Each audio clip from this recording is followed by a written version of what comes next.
Hydrogen gas का diffusion कितना fast होता है ये मुझे अंदाज़ नहीं था जब तक कि मैंने ये एक्सपेरिमेंट नहीं कर लिया। सो हुआ यूँ कि मैंने एक बार ठानी कि इस मेरे पास जो एम्पल पड़ा हुआ है उसमें मैं सोडियम को वाटर के साथ इस तरह से मिक्स करूँगा कि रिएक्शन अचानक से ना हो। मैं जब एम्पल को गिरा दूंगा तो रिएक्शन स्टार्ट होगा।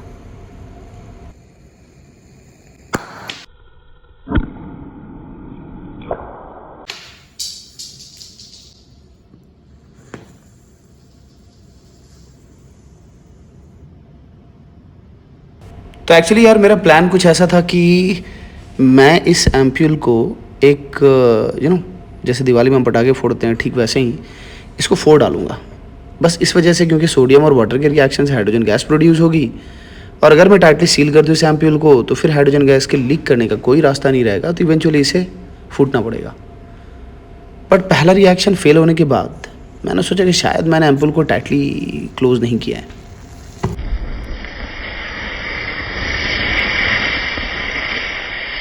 तो यार इस सेकंड टाइम रिएक्शन में मज़ा तो बहुत आया। इस दूसरी बार भी एम्पल बर्स्ट नहीं हुआ और हाइड्रोजन गैस बहुत तेज़ी से रैपिडली डिफ्यूज़ कर गई। अभी भी मैं ये मान करके चल रहा था कि शायद मैं इतना टाइटली क्लोज नहीं कर पा रहा हूँ जिस वजह से हाइड्रोजन गैस बहुत ही तेज़ी से डिफ्यूज़ कर जा रही है और फिर एम्पल के अंदर एक्यूमुलेशन नहीं हो पा रहा है जिस वजह से वो बर्स्ट नहीं कर पा रहा है। देखो मैं अब तक ये समझ तो चुका हूं कि बार बार एक्यूमुलेशन की बजाय हाइड्रोजन गैस के डिफ्यूज करने के लिए यहां पर सफिशिएंट स्पेस बच जा रहा है। अब या तो इस एम्पल की बनावट में गड़बड़ है या फिर मेरे क्लोज करने में, इस कैप को बंद करने में कुछ इशू है।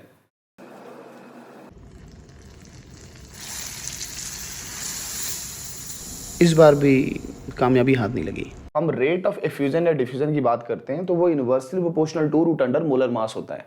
दैट मीन्स कि जितना कम मोलर मास उतना ज्यादा तेज एफ्यूजन और डिफ्यूजन।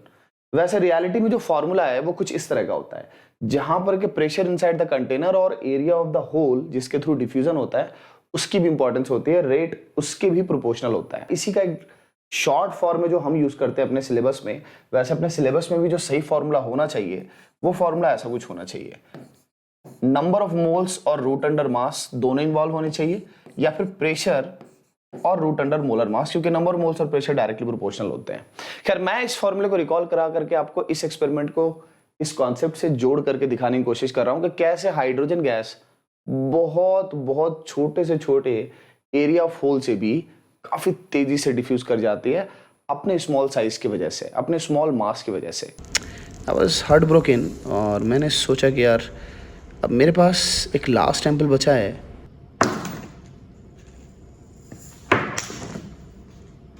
अब मैंने डिसाइड किया कि ये जो मेरा लास्ट एम्प्यूल है किसी भी तरह से मैं इसे तो ज़रूर फोड़ूंगा। सो इस लास्ट एम्प्यूल पर मैंने बाजी लगाई थी कि ये ज़रूर ब्लास्ट करेगा, बट ये शुरू से ही काफ़ी इनएक्टिव था। हालांकि सोडियम के वाटर में कांटेक्ट आने की झलक दिख चुकी थी पिंक कलर के फॉर्मेशन की वजह से, बट पता नहीं क्यों या तो रिएक्शन स्टार्ट नहीं हुआ पेपर की वजह से, या फिर मे बी दैट कि वैक्स ज़्यादा रह गया सोडियम के पास।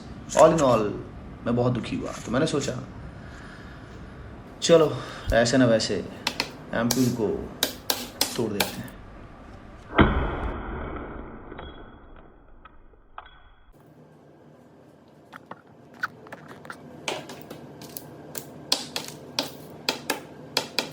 तो इस एक्सपेरिमेंट ने मुझे ओवरऑल यही बताया कि यार देख, जो भी कोशिश थी वो इसलिए बार बार फेल कर रही है क्योंकि हाइड्रोजन गैस का डिफ्यूजन वो रोक पाना इतना आसान नहीं है। Better luck next time. वैसे जब ये एक्सपेरिमेंट, जब मैंने एम्प्यूल्स को पाया कि वो ब्लास्ट नहीं कर रहे हैं, मैंने फाइनली बचे कुछ पार्ट को बीकर में डाल करके खुद को पीस ऑफ माइंड दिया।